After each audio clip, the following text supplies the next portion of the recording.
नमस्कार। हम हिंदी के सीरीज में क्लास 10 यूपी बोर्ड के लिए पढ़ रहे हैं। तो इसमें आगे के प्रश्नों को हम देखेंगे। अगर आप चैनल पर नए हैं तो इसको सब्सक्राइब कर लीजिएगा ताकि आने वाली हर वीडियो आप तक सबसे पहले पहुंचे। आइए स्टार्ट करते हैं। शुक्लोत्तर युग के दो प्रमुख जीवनी लेखकों एवं उनकी कृतियों का उल्लेख कीजिए, या किसी एक जीवनी लेखक का नाम लिखिए। तो इसका उत्तर हो जाएगा विष्णु प्रभाकर, और उनकी रचना है आवारा मसीहा। ये जीवनी है इनकी और ये शुक्लोत्तर युग की है।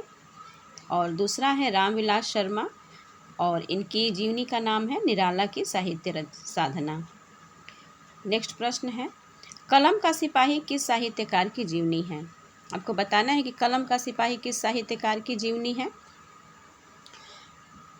तो वो है उपन्यास प्रेमचंद की जीवनी है। कलम का सिपाही हिंदी के प्रमुख कहानीकार हैं और उपन्यासकार हैं।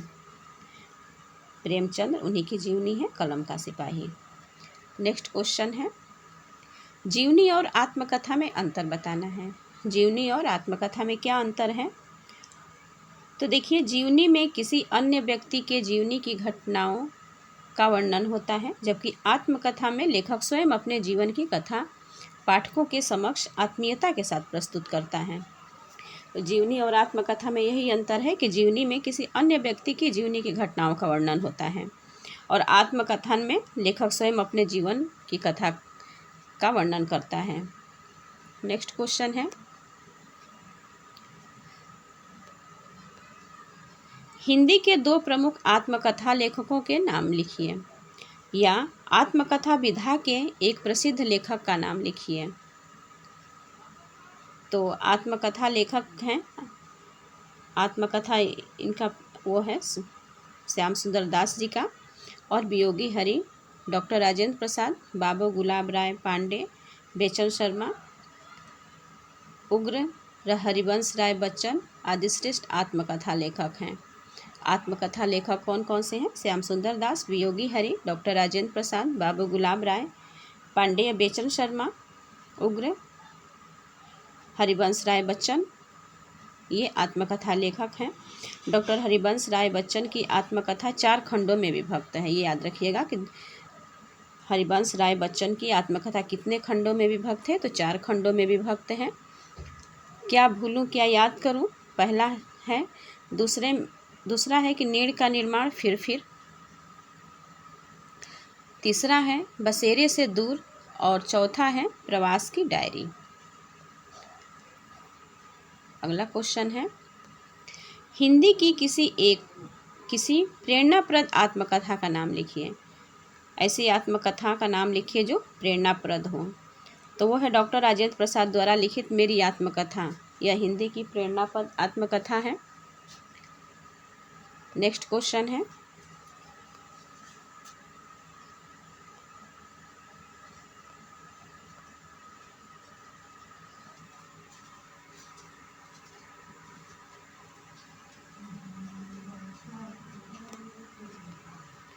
इसमें प्रेरणाप्रद आत्मकथा का नाम लिखना है।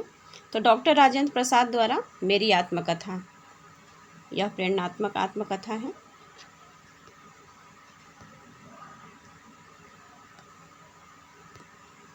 हिंदी की किन्हीं 2 साहित्यिक आत्मकथाओं का उल्लेख कीजिए।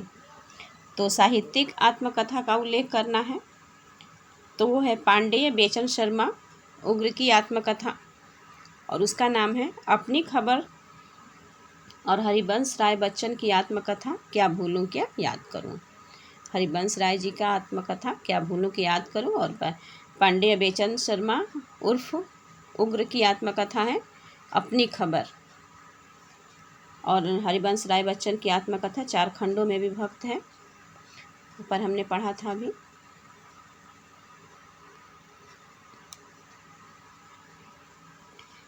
अगला प्रश्न है, हिंदी के प्रमुख संस्मरण लेखकों के नाम बताइए। हिंदी के प्रमुख संस्मरण लेखकों का नाम, या किसी एक संस्मरण लेखक का नाम लिखिए। तो इसके उत्तर में हो जाएगा बनारसी दास चतुर्वेदी, पद्म सिंह शर्मा, कन्हैया लाल मिश्र, प्रभाकर। ये जो हैं प्रमुख संस्मरण लेखक हैं? बनारसी दास चतुर्वेदी, पद्म सिंह शर्मा, कन्हैयालाल मिश्र, प्रभाकर जी। अगला प्रश्न है, रेखाचित्र किसे कहते हैं? प्रश्न है, रेखाचित्र किसे कहते हैं? तो देखिए, रेखाचित्र उस गद्यात्मक साहित्य को कहते हैं जिसमें किसी व्यक्ति, वस्तु अथवा घटना का कम से कम शब्दों में यथावत चित्रण किया जाता है। रेखाचित्र उस गद्यात्मक साहित्य को कहते हैं जिसमें किसी व्यक्ति, वस्तु अथवा घटना का कम से कम शब्दों में यथावत चित्रण किया जाता है, उसे रेखाचित्र कहते हैं। अगला प्रश्न है, प्रमुख रेखाचित्र लेखकों के नाम लिखिए। रेखाचित्र प्रमुख के लेखकों का नाम लिखना है, या रेखाचित्र विधा के एक प्रमुख लेखक का नाम लिखिए। तो वो हैं श्रीमती महादेवी वर्मा, बनारसी दास चतुर्वेदी, डॉक्टर नगेंद्र, विष्णु प्रभाकर, राम वृक्ष बेनीपुरी, कन्हैयालाल मिश्र प्रभाकर, ये रेखाचित्र लेखक हैं। नेक्स्ट प्रश्न है, रेखाचित्र और संस्मरण विधाओं में अंतर। रेखाचित्र और संस्मरण विधाओं में अंतर बताना है। तो देखिए, रेखाचित्र में चित्र व्यक्ति विशेष की जीवनी संबंधी अधूरे भी हो सकते हैं, पर संस्मरण में वह पूर्ण होता है। रेखाचित्र में कल्पना का महत्व होता है, जबकि संस्मरण में यथार्थ का महत्व होता है। रेखाचित्र में कल्पना का महत्व होता है और संस्मरण में यथार्थ का महत्व होता है। नेक्स्ट है, रेखाचित्र तथा संस्मरण के लिए प्रसिद्ध एक एक रचनाकार का नाम बताना है। तो रेखाचित्र के जो लेखक हैं वो श्रीमती महादेवी वर्मा हैं रेखाचित्र के लिए, और संस्मरण के लिए कन्हैयालाल मिश्र प्रभाकर। अगला प्रश्न है, किसी एक संस्मरण लेखिका का नाम लिखिए। तो श्रीमती महादेवी वर्मा अभी हमने पढ़ा। अगला प्रश्न है, रिपोर्ताज का अर्थ स्पष्ट कीजिए। रिपोर्ताज का अर्थ बताना है। तो देखिए, जिस गद्य साहित्य में किसी घटना या घटना स्थल का आंखों देखा हाल जब साहित्यिक और कलात्मक ढंग से प्रस्तुत किया जाता है तो उसे रिपोर्ताज कहते हैं।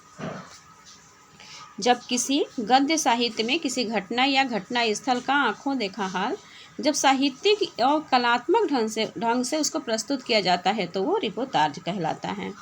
अगला प्रश्न है, यात्रा साहित्य और रिपोर्ताज के एक एक लेखक का नाम बताना है। या यात्रा साहित्य के लेखकों में से किसी दो के नाम लिखिए, या किसी एक रिपोर्ताज लेखक का नाम लिखिए। प्रश्न कई तरीके से पूछा जाता है। इसका जो उत्तर होगा वो यात्रा साहित्य के लेखक जो हैं वो राहुल सांकृत्यायन तथा देवेंद्र सत्यार्थी हैं, और रिपोर्ताज के हैं विष्णु प्रभाकर या प्रभाकर माचवे। अगला प्रश्न है, किन्हीं के दो प्रमुख एकांकीकार और उनके द्वारा लिखित एक एक एकांकी का नाम लिखिए।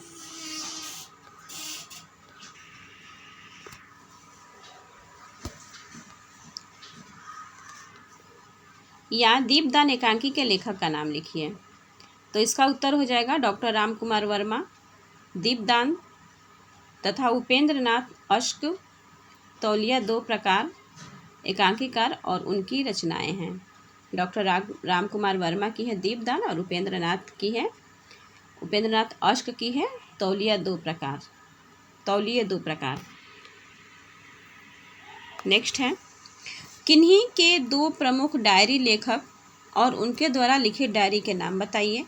या मेरी कॉलेज डायरी का लेखक का नाम बताना है, या डायरी विधा के लेखकों में से किसी एक लेखक का नाम लिखिए। तो इसका उत्तर हो जाएगा कि नरदेव शास्त्री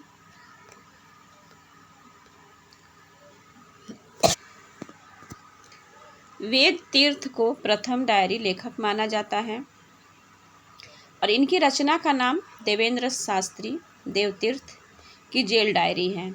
डॉक्टर धीरेन्द्र वर्मा द्वारा लिखित मेरी कॉलेज डायरी इसी विधा की अन्य महत्वपूर्ण रचना है। नेक्स्ट क्वेश्चन है, गद्य काव्य का अर्थ स्पष्ट कीजिए। या गद्य काव्य की किन्हीं दो विशेषताओं का उल्लेख करिए। गद्य काव्य का अर्थ बताना है। तो गद्य काव्य गद्य तथा काव्य के बीच की विधा है। गद्य काव्य गद्य तथा काव्य के बीच की विधा है। इसमें गद्य के माध्यम से किसी भावपूर्ण विषय की काव्यात्मक अभिव्यक्ति होती है। अगला प्रश्न है कि हिंदी काव्य लेखकों में से किन्हीं दो लेखकों का नाम बताना है। तो काव्य लेखक जो हैं वो वियोगी हरि और रामवृक्ष बेनीपुरी हैं। वियोगी हरि और रामवृक्ष बेनीपुरी। अगला प्रश्न है भारतेंदु हरिश्चंद्र द्वारा प्रकाशित पत्रिकाओं के नाम लिखिए। यहाँ बाला बोधिनी पत्रिका के संपादक का नाम। तो भारतेंदु हरिश्चंद्र द्वारा प्रकाशित पत्रिका है हरिश्चंद्र मैगनीज। उसको हरिश्चंद्र चंद्रिका भी कहा जाता है। और कवि वचन सुधा। संवत 1931 में इन्होंने स्त्री शिक्षा के लिए बाल बोधिनी नामक पत्रिका का भी संपादन किया था। अगला प्रश्न है सरस्वती पत्रिका के प्रथम संपादक का नाम लिखना है। या महावीर प्रसाद द्विवेदी किस प्रसिद्ध हिंदी कविता का संपादन करते थे। तो इसका उत्तर है कि सरस्वती पत्रिका का प्रकाशनारंभ 1900 ईस्वी में हुआ। उस समय सरस्वती का संपादक मंडल था जिसमें 5 सदस्य थे। इसके एक सदस्य श्याम सुंदर दास थे। इस संपादक मंडल ने 1 वर्ष तक सरस्वती का संपादन किया। इसके पश्चात 2 वर्षों तक सरस्वती का संपादन श्याम सुंदर दास ने किया। तत्पश्चात 1903 से 1920 ईस्वी तक सरस्वती का संपादन महावीर प्रसाद द्विवेदी ने किया था। अगला प्रश्न है शुक्ल युग की 2 प्रसिद्ध पत्रिकाओं का नाम बताना है। तो शुक्ल युग की जो प्रसिद्ध पत्रिकाएं हैं वो हंस तथा साहित्य संदेश है। हंस तथा साहित्य संदेश। अगला प्रश्न है शुक्लोत्तर युगीन 2 प्रमुख पत्रिकाओं के नाम लिखिए। जो शुक्लोत्तर युग की पत्रिकाएं हैं उनका नाम बताना है। तो उसमें कादम्बिनी तथा सारिका ये 2 पत्रिकाएं हैं शुक्लोत्तर युगीन। अगला प्रश्न है धर्मयुग के संपादक का नाम। धर्मयुग के संपादक का नाम बताना है। तो वो है डॉक्टर धर्मवीर भारती। धर्मयुग के संपादक धर्मवीर भारती जी हैं। अगला प्रश्न है आवारा मसीहा किस विधा की रचना है। आवारा मसीहा किस विधा की रचना है। तो वो है जीवनी विधा की रचना। आवारा मसीहा जीवनी विधा है, जीवनी है ये। अगला प्रश्न है किन्नर देश में रचना किस विधा पर आधारित है। तो किन्नर देश में जो रचना है वो किन्नर देश में रचना यात्रावृत्त पर आधारित है, यात्रावृत्त विधा पर आधारित है। अगला प्रश्न है कि किन्नर देश में कृति जो है उनके लेखक कौन है। तो वो है राहुल सांकृत्यायन। राहुल सांकृत्यायन द्वारा लिखा गया था किन्नर देश में। अगला प्रश्न है लद्दाख की यात्रा किस विधा पर आधारित है। तो लद्दाख की यात्रा जो है वो यात्रावृत्त विधा पर आधारित है। क्या भूलूं क्या याद करूं किस विधा पर आधारित है। तो वो है आत्मकथा। क्या भूलूं क्या याद करूं ये बच्चन जी की है और वो आत्मकथा पर आधारित है। अगला प्रश्न है देश पत्रिका के संपादक का नाम। तो देश पत्रिका के संपादक जो हैं वो हर्ष दत्ता हैं। देश पत्रिका के वर्तमान संपादक हर्ष दत्ता हैं। प्रत्याशित के लेखक का नामोल्लेख कीजिए। तो प्रायश्चित का जो लेखक हैं वो भगवती चंद्र वर्मा हैं। किसी एक यात्रावृत्त लेखक का नाम बताइए। तो यात्रावृत्त लेखक जो है वो राहुल सांकृत्यायन हैं। अगला प्रश्न है कि किसी एक निबंधकार का नाम लिखिए। निबंधकार का नाम बताना है। तो वो आचार्य रामचंद्र शुक्ल हैं निबंधकार। शुक्लोत्तर युग की हिंदी पत्रिका के किसी एक संपादक का नाम। तो वो राजेंद्र अवस्थी हैं। शुक्लोत्तर युग के हिंदी पत्रिका के संपादक राजेंद्र अवस्थी। हिंदी की प्रमुख पत्रिकाओं और उनके संपादकों के नाम जो कि परीक्षाओं में पूछा जाता है। तो आइए हम इसको देख लेते हैं। तो इनके संपादक हैं और ये पत्रिकाएं हैं तो प्रेमचंद्र, और इनकी पत्रिका है माधुरी मर्यादा और हंस। प्रेमचंद्र की पत्रिका माधुरी मर्यादा और हंस। रामचंद्र शुक्ल की पत्रिका है नागरी प्रचारिणी पत्रिका। रामचंद्र शुक्ल की है नागरी प्रचारिणी पत्रिका। वियोगी हरि की पत्रिका है हरिजन सेवक और सम्मेलन। वियोगी हरि संपादक हैं, इनकी पत्रिका है हरिजन सेवक सम्मेलन। पद्मलाल पुन्नालाल बख्शी की है पत्रिका है छाया। पद्मलाल पुन्नालाल बख्शी की है छाया। महादेवी वर्मा की है चांद। महादेवी वर्मा की चांद है। रामवृक्ष बेनीपुरी की है तरुण भारती और किसान मित्र।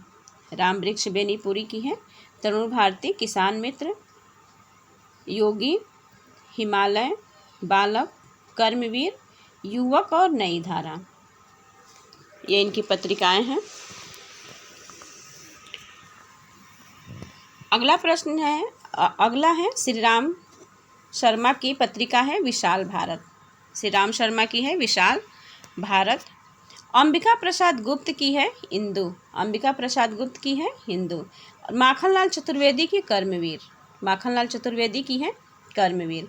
शिव पूजन सहाय और इनकी पत्रिका है जागरण और मतवाला।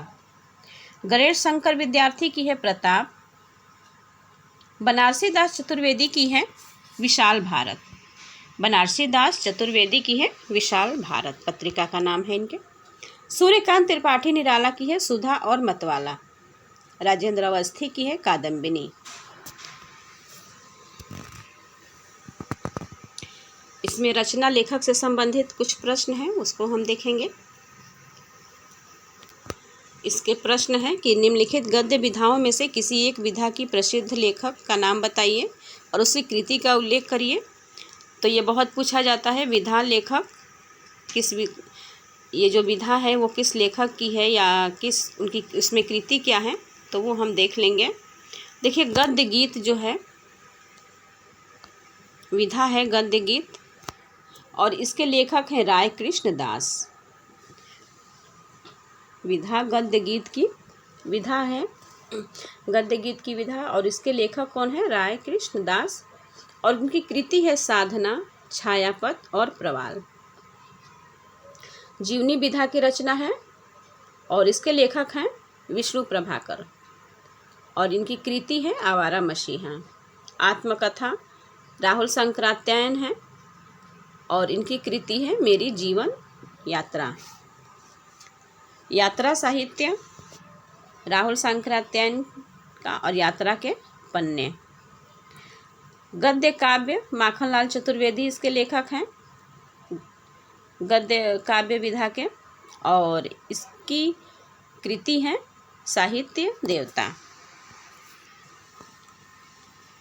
संस्मरण और इनके लेखक हैं हरिभाव उपाध्याय और कृति है पुण्य स्मरण। निबंध के लेखक माने जाते हैं रामचंद्र शुक्ल और चिंतामणि, इनकी कृति है, इनका निबंध है चिंतामणि। रेडियो नाटक विष्णु प्रभाकर जी का है और ये इनकी कृति जो है वो सीमा रेखा है। डायरी धीरेन्द्र वर्मा की है और कृति का नाम है मेरी कॉलेज डायरी। डायरी विधा है। नाटक विधा के जयशंकर प्रसाद हैं और चंद्रगुप्त, इनकी कृति है। एकांकी के रामकुमार वर्मा है और इनकी कृति है दीपदान। उपन्यास भगवती चरण वर्मा की है और इनकी कृति है चित्रलेखा। अगला प्रश्न है कि निम्नलिखित रचनाएं आधुनिक काल के किस युग में लिखी गई हैं? श्रृंखला की कड़ियाँ, चित्रलेखा, कामायनी। तो श्रृंखला की कड़ियाँ जो है ये रचना है, संस्मरण है ये, और इसके लेखिका है महादेवी वर्मा और यह छायावाद युग की है। चित्रलेखा उपन्यास है और इसके लेखक हैं भगवती चरण वर्मा और यह प्रेमचंद्र छायावाद युग की है। कामायनी महाकाव्य है, जयशंकर प्रसाद की लिखी हुई है और ये भी छायावाद युग की है। अगला प्रश्न है, इन गद्य विधाओं में से किसी एक गद्य विधा के प्रसिद्ध लेखक का नाम लिखिए। तो रेखा चित्र, आत्मकथा या हास्य व्यंग, दोनों में से किसी एक पे लिखना है। यहाँ हम सबका दिखाएंगे करके। तो रेखा चित्र जो है विधा है और इसके लेखक महादेवी वर्मा है और रचना है स्मृति की रेखाएं। आत्मकथा है हरिवंश राय बच्चन की, क्या भूलूं क्या याद करूं। और हास्य व्यंग में देखा जाए तो वो हरिशंकर परसाई की और इनकी रचना है विकलांग, श्रद्धा का दौर। विकलांग श्रद्धा का दौर। अगला प्रश्न है कि किन्हीं दो की विधा का उल्लेख करिए। पथ के साथी, गेहूं बनाम गुलाब, मेरी यूरोप यात्रा, आवारा मसीहा, लहरों के राजहंस। तो इसको हम देखेंगे। पथ के साथी और इसकी विधा है रेखा चित्र। पथ के साथी क्या है? रेखा चित्र है और इसके रचनाकार हैं महादेवी वर्मा जी। गेहूं बनाम गुलाब और यह निबंध विधा है, निबंध है गेहूं बनाम गुलाब और इसके रचनाकार हैं रामवृक्ष बेनीपुरी। मेरी यूरोप यात्रा यह यात्रा साहित्य है और यह राहुल संक्रांत्यायन जी की है। आवारा मसीहा जीवनी है विष्णु प्रभाकर जी की और लहरों के राजहंस नाटक है मोहन राकेश जी का। अगला प्रश्न है गिरती दीवारें किस विधा की रचना है? तो गिरती दीवारें जो है वो नाटक विधा की रचना है और यह है अंतिम प्रश्न। तो ये वीडियो आपको कैसा लगा कमेंट बॉक्स में ज़रूर बताइएगा और वीडियो को साथ साथ लाइक भी कर दीजिएगा। चैनल पे अगर नए हैं तो सब्सक्राइब कर लीजिएगा। तब तक के लिए धन्यवाद।